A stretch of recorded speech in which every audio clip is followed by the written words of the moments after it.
오늘 우리에게 주시는 말씀은 누가복음 2장 40절로 52절입니다. 저와 여러분들이 한 절씩 교독하겠습니다. 2장 40절입니다.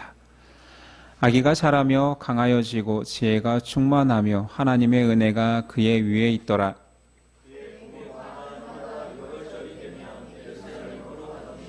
예수께서 12살 되었을 때 그들이 이 절기의 관례를 따라 올라갔다가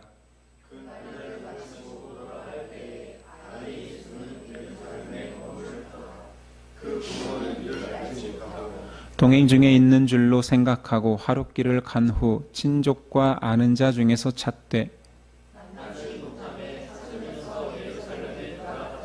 사흘 후에 성전에서 만난즉 그가 선생들 중에 앉으사 그들에게 듣기도 하시며 묻기도 하시니 그의 부모가 보고 놀라며 그의 어머니는 이르되 아이야 어찌하여 우리에게 이렇게 하였느냐 보라 네 아버지와 내가 근심하여 너를 찾았노라.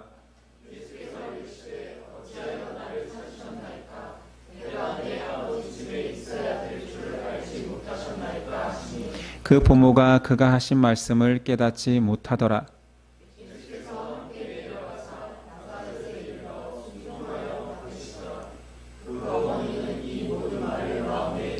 함께 읽습니다.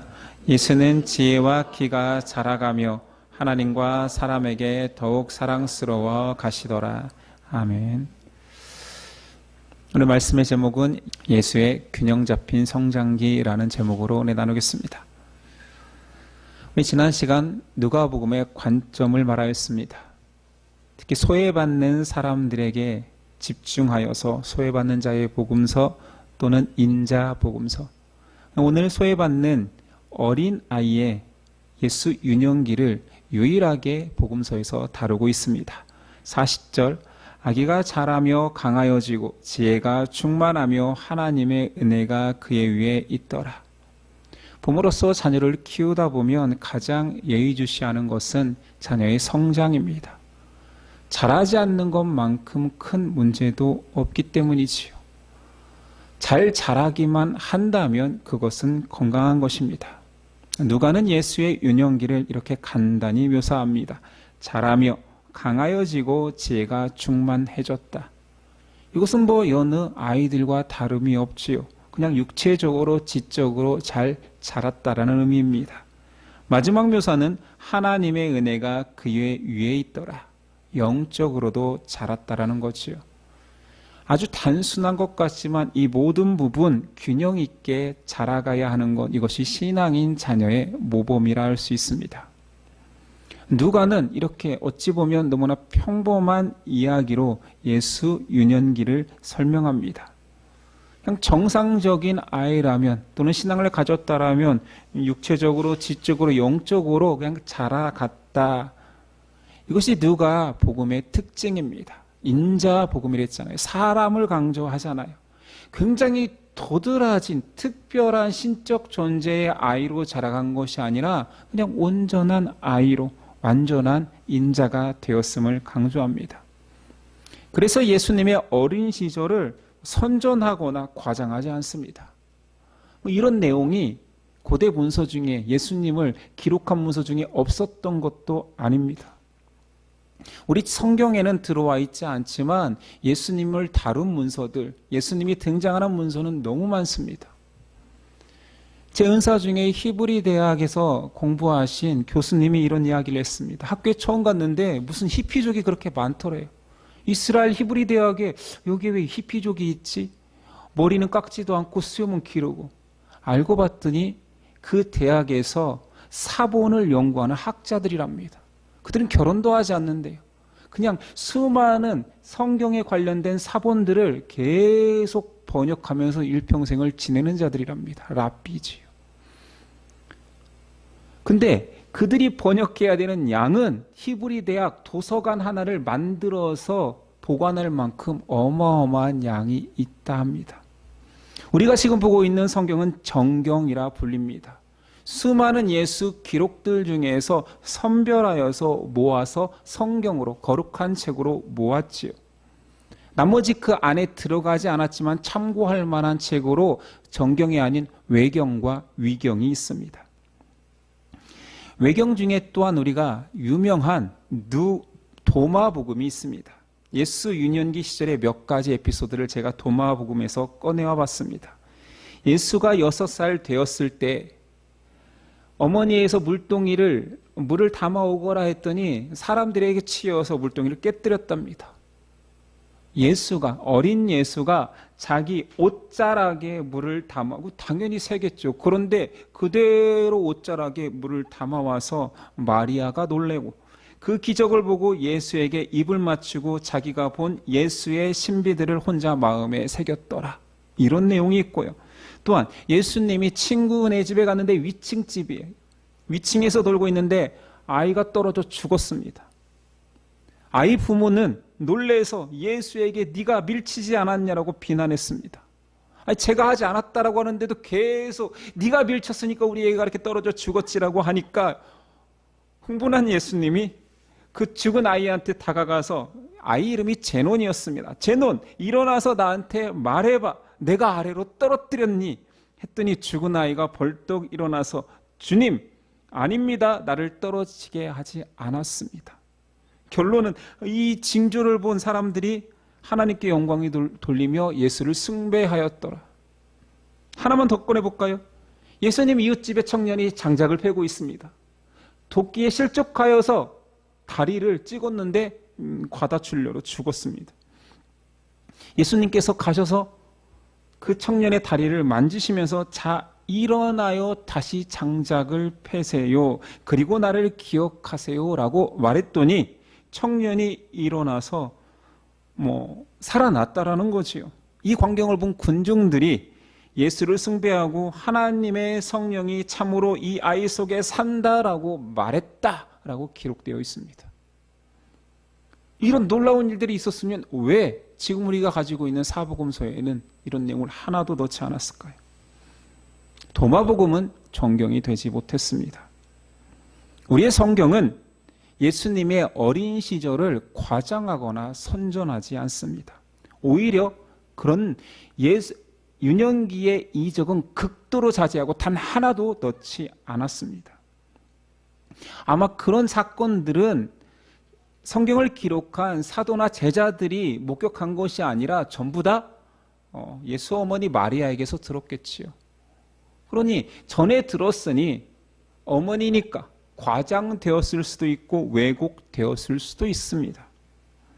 그러나 실제로 있었던 일이니까 기록할 수도 있는데 왜 성경은 그런 기록을 남긴 자료를 외경 취급했느냐? 하나님 복음의 본질에 별로 중요하지 않기 때문입니다. 아마 이 도마가 실제로 예수 제자 도마가 썼다라면 성령의 감동에서 썼다기보다는 내 스승에 대한 자긍심 이런 걸로 인간의 유치함과 자랑이 가미된 것이지. 그러니 성경이 되지 않은 것입니다. 성경에 보면 예수님의 이적은 성인이 되어서야 공생의 기간에 이적을 다루고 있습니다. 그 이유도 분명히 요한복음에는 설명하는데 예수님의 메시아 되심을 강조하기 위함이었습니다. 누가는 마지막에 예수님이 하신 놀라운 일과 기적들을 쓰기에는 이 세상 종이가 모자라다 할 정도로 많은 일이 있었지만 최소한으로 적은 것은 그 목적을 드러내기 위함이었지요. 어린 시절 예수님이 이렇게 뛰어났다를 강조하기 위해서 성경을 쓰지 않았습니다. 창조주가 피조물과 비교하여서 내가 더 뛰어나지, 우리의 구세주는 정말 어렸을 때부터 남달라라는 게 무슨 의미가 있습니까? 이건 흡사 프로축구 선수가 동네에서 아이들과 축구를 하면서 골을 넣어 쓴 것을 자랑하는 거하고 똑같죠. 아니 그것보다 더 비교할 수 없는 거잖아요. 하나 더 비교해 볼까요? 물리학자가 어린이집에 가서 양자역학을 설명하고 의시되는 꼴 아닙니까? 비교하는 것이 되게 유치하지요. 예수님의 유년 시절을 묘사하는 핵심 절이 있으니 52절입니다. 예수는 지혜와 키가 자라가며 하나님과 사람에게 더욱 사랑스러워 가시더라. 이것이 핵심입니다. 예심에서 유아 세례를 교육할 때 제가 단 한 개의 숙제를 부모들에게 냅니다. 이 아이들을 위해서 평생을 기도할 텐데 특별히 아이들을 볼 때마다 지나칠 때마다 잘 때마다 그냥 기도문처럼 읊어줄 수 있는 기도문을 하나 만드십시오. 이게 유아 세례 부모 숙제입니다. 그러면서 제 예를 들어주죠. 오늘 이 말씀을 근거로 만들었습니다.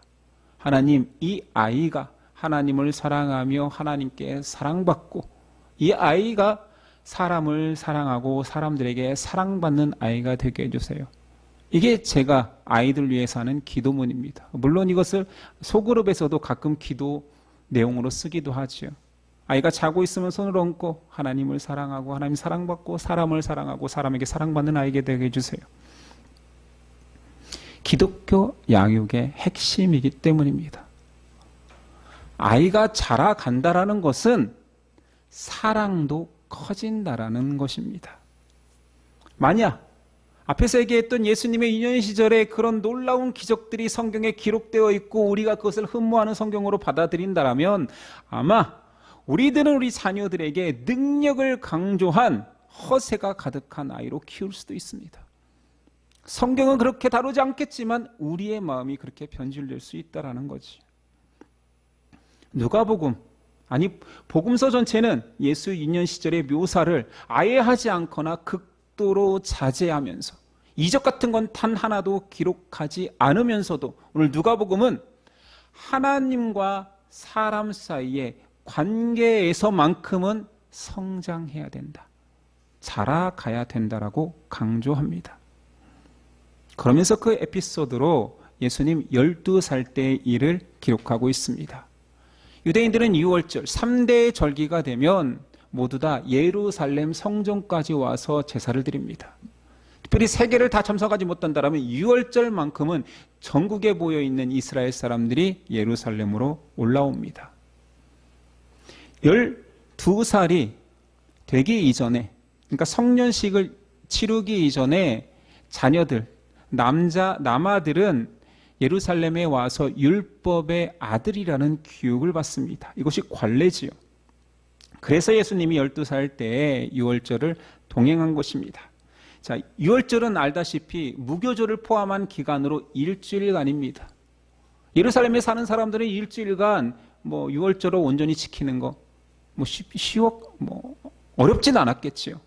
근데 지방에서 올라오면 자야 되고 숙식을 해결해야 될 체류비가 만만치 않기 때문에 경건한 유대인이라 할지라도 지방에서 온 사람들이 일주일 온전히 유월절을 예루살렘에서 지내지는 못합니다.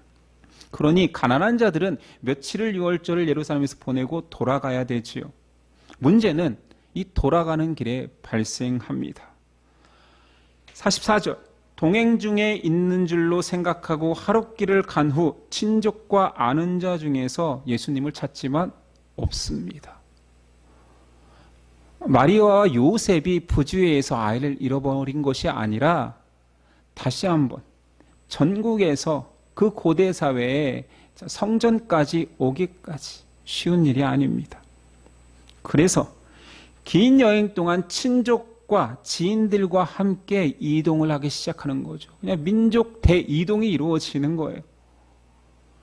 그러니까 돌아갈 때에도 동일하게 친족들과 함께 돌아가는데 하룻길 아침부터 저녁까지 간 이후에 예수 없음을 발견한 이유는 친족들이 다 같이 모여서 가니 남성분들은 남성들과 여성분들은 여성들과 무리를 지어 이야기하면서 오고 식사를 노숙하면서 무슨 식사를 했겠습니까? 식당이 만만치 않지 않습니까? 그러니 걸량을 씹으면서 하룻길은 갔겠지요. 그제서야 잘 때 보니 예수가 없는 것입니다. 올 때야 하룻길이지만 갈 때야 예수가 실족했는지 어디에서 실종되는지를 물어가야 되기 때문에 이틀이 걸립니다. 그리고 사흘 후에 예루살렘 성전에서 예수님을 만났습니다. 46절이야. 사흘에 성전에서 만난즉 그가 선생들 중에 앉으사 그들에게 듣기도 하시며 묻기도 하시니 듣는 자가 다 지혜와 대답을 놀랍게 여기더라. 성전의 선생이면 랍비겠지요. 뭐 대랍비일 수도 있고 랍비 문화생일 수도 있지만 문제는 아니 그 어른들이 12살 아이하고 문답을 하는 게 가당키나 합니까?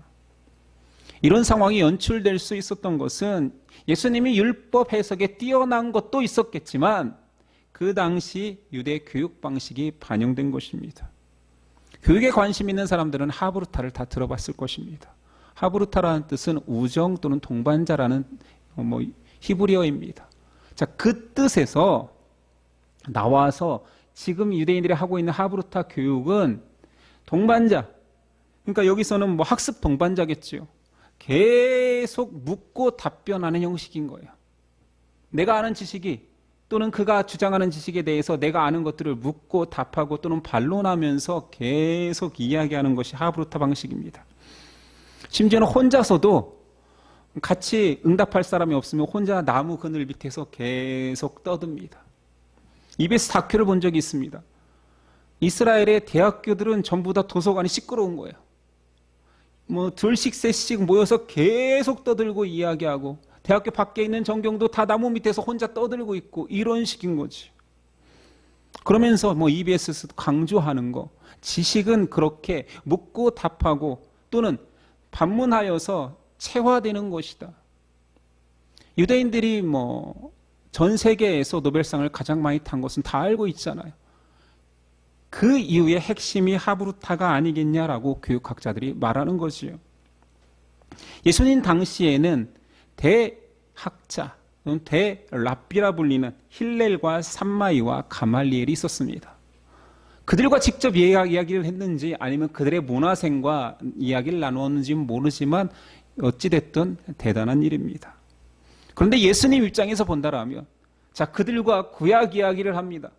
구약 해석을 나름 자기 이야기를 하는데 자기 의견을 펴는데 예수님은 자기 이야기하는 거잖아요. 그러니 신약이 없던 시절 신구약이 메시아로 묶여지는 것들이 지금은 우리야 너무나 당연한 신학이지만 그것이 없던 시절에 구약 해석이 메시아임을 강조하는 예수님의 해석은 아마 랍비들을 놀라게 하고도 남음이 있었을 것입니다. 문제는 이 대화가 중요한 게 아니고 이 상황이 중요한 게 아니고 예수님과 부모와의 이 문제가 터진 거지요. 48절 그의 부모가 보고 놀라며 그의 어머니는 이르되 아이야. 굉장히 유하게 해석했죠. 자, 3일 만에 잃어버린 아이를 성전에 찾았습니다. 아이야. 이랬겠습니까? 제가 밑에다 써놨습니다. 이놈아 또는 이놈의 새끼야 이렇게 되었겠죠. 그 다음 말도 너무 유하게 어찌하여 우리에게 이렇게 하였느냐. 저라면 여러분이라면 지금 뭐하고 있는 거야. 그 다음 말 보라 내 아버지와 내가 근심하여 너를 찾았노라. 이놈 새끼 뭐하고 있어. 너 때문에 엄마 아빠 죽을 뻔했다 이러지 않았겠어요. 이 느낌으로 읽어야지. 아이 왜 이렇게 하였느냐. 나와 아버지가 근심하였다. 이런 정도의 느낌은 아니었던 것 같습니다. 사흘이잖아요. 단 몇 분만 아이를 잃어버렸다고 생각해도 부모의 심정은 다 들어간 피가 마르지요. 사흘 동안 이것은 산게 아니고 음식이나 먹었겠습니까? 식음을 전폐하고 이스라엘까지 찾아왔는데 얼마나 큰 아이를 보며 반가운 마음도 있지만 얼마나 큰 화와 원망 이런 것들이 있었을까요? 물론 자책도 있었겠지만 근데 이것을 다음 절을 보면 정말 화를 돋궈요. 49절 예수께서 이르시되 어찌하여 나를 찾으셨나이까? 내가 내 아버지 집에 있어야 될 줄을 알지 못하셨나이까 하니라. 이 정도 되면 만약에 제가 요셉이었으면 성전 옆으로 끌고 갑니다. 그 자리에서 때릴 수는 없고 이거 성전 옆으로 끌고 가죠. 아니 용서를 빌어도 지금 시원찮을 마당에 그렇게 부모를 고생시켜놓고 사흘간 지 혼자 있어놓고 너무 당당하게 제가 여기 있는 게 당연한 거 아니에요 라고 한다면 이건 맞아야죠. 내가 내 아버지 집에 있는데 저를 왜 찾으셨습니까? 라고 하지.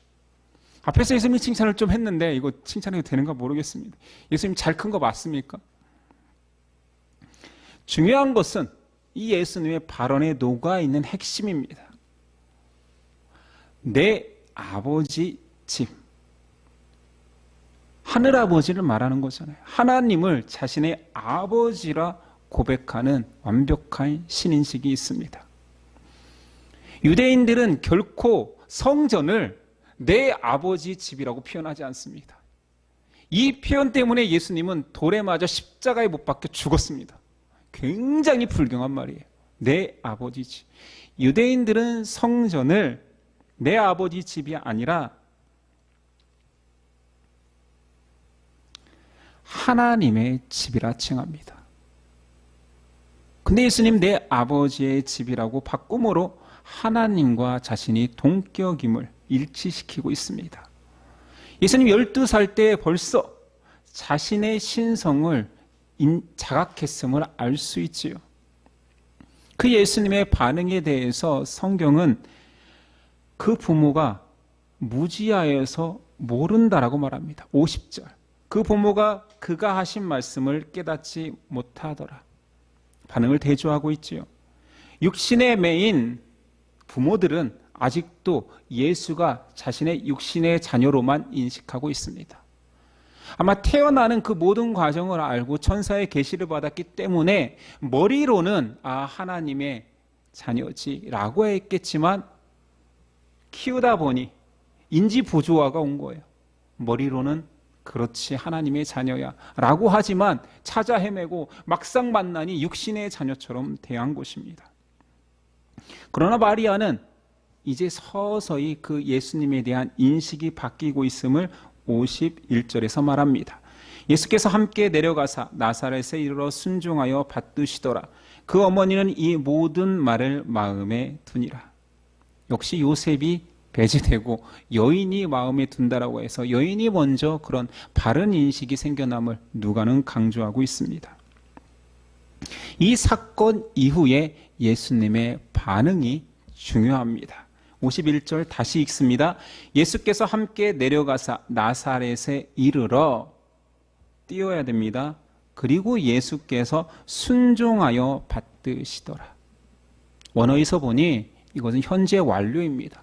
계속 순종하며 지내셨다라는 의미죠. 성전에서 예수님은 자신의 신인식이 완벽함을 내 아버지는 하늘 아버지가 내 아버지 집이고 성전이 그 아버지 내 집이다라고 선언했던 그 예수님이 나사렛에 돌아와서 다시 계속 육신의 부모에게 순종하며 지냈다 표현합니다.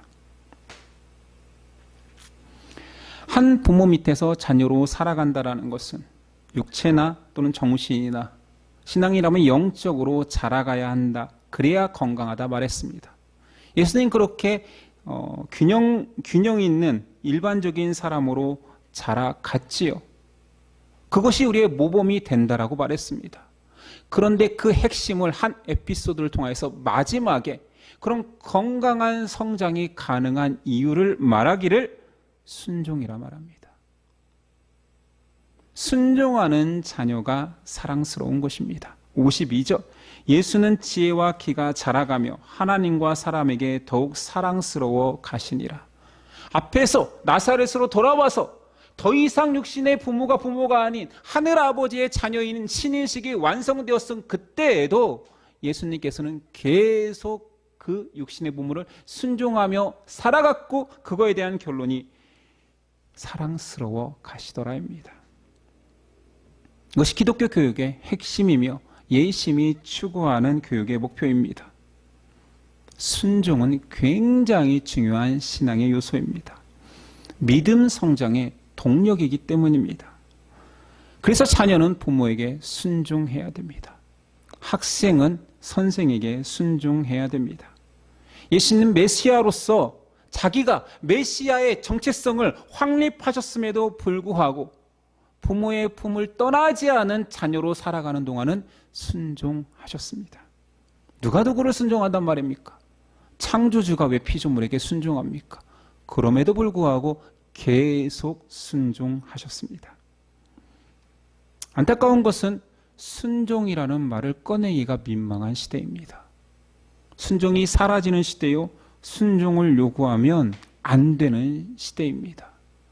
바른 권위 앞에 순종을 요구하면 권위주의라고 하고 요즘 흔히 쓰는 말 꼰대라 합니다.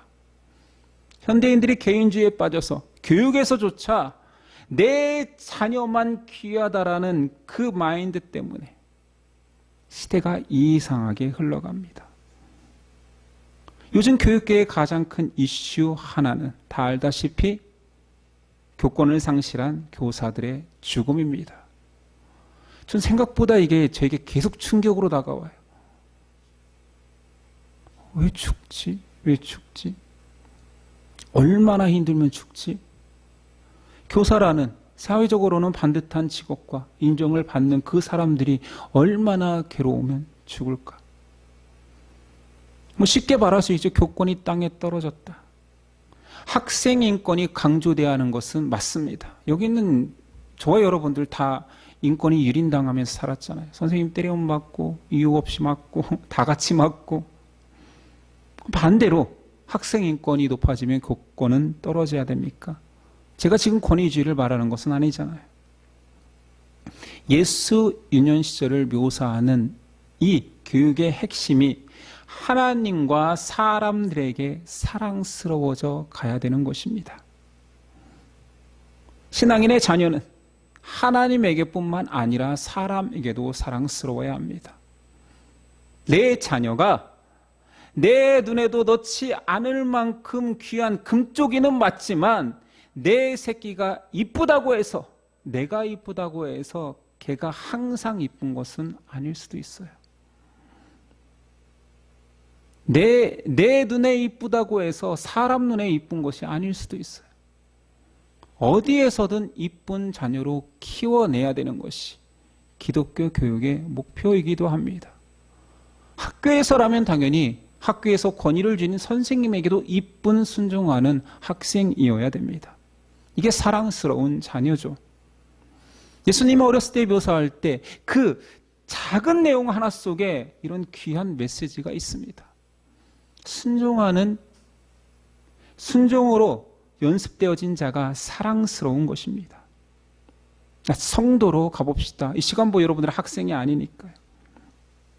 성도라 할지라도 하나님과 사람들에게 사랑스러워야 됩니다. 내 부모에게만 이쁜 내 자녀로만 큰 자녀는 장성하여서 내 교회에서만 이쁜 내 성도로 클 가능성이 큽니다. 교회선 사랑받고 교회선 너무 귀한데 세상에 나가면 천덕꾸러기, 직장과 또는 사회에서 무시당하고 불성실한 자가 어떻게 이쁠 수 있습니까? 교회에서 충성한다라는 명목으로 부모 공경을 소홀히 하고 배우자 의무를 다하지 않고 건강한 사회인으로 살지 않으면 어떻게 그를 사랑스럽다 말할 수 있습니까? 예수님의 성장은 하나님 앞에서뿐만 아니라 사람들에게서도 순종함으로 사랑스러워져 갔습니다. 이 내용은 기독교 전반적인 균형을 이루고 있습니다. 최고의 계명이 우리는 하나님 사랑, 이웃 사랑임을 다 알고 있잖아요. 그러면서도 하나님 사랑에 집중한 나머지 이웃 사랑은 내팽겨치거나 관심이 없는 것처럼 살아가고 오직 신앙이 나 혼자인 것처럼 교회도 다니지 않고 가나안 성도로 살면서 이웃 사랑은 마음으로 인류애로 내 정신으로 하고 있다는 얼토당토하는 이야기들을 합니다. 요한일서 4장 20절 누구든지 하나님을 사랑하노라 하고 그 형제를 미워하면 이는 거짓말하는 자니 보는 바 그 형제를 사랑하지 아니하는 자는 보지 못하는 바 하나님을 사랑할 수 없느니라. 형제를 만나질 않아요.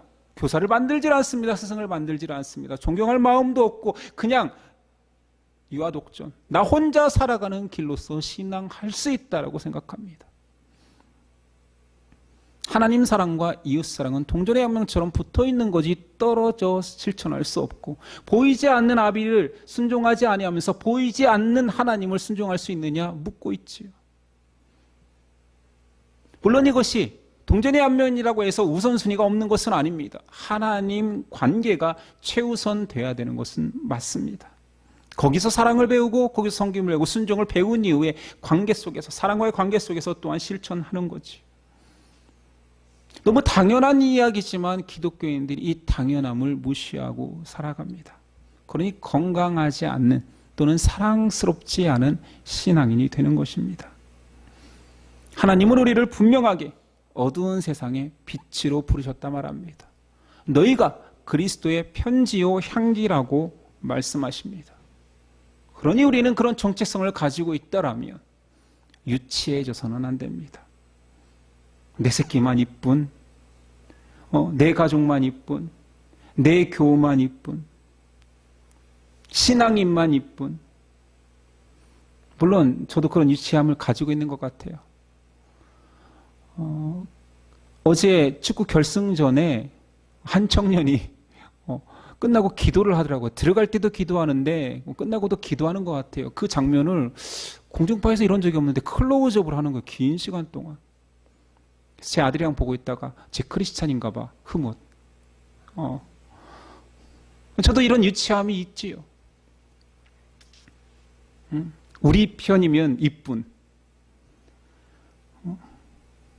그러나 우리 이 유치함을 좀 내려놓고 순수하게 예수님을 닮아 봅시다.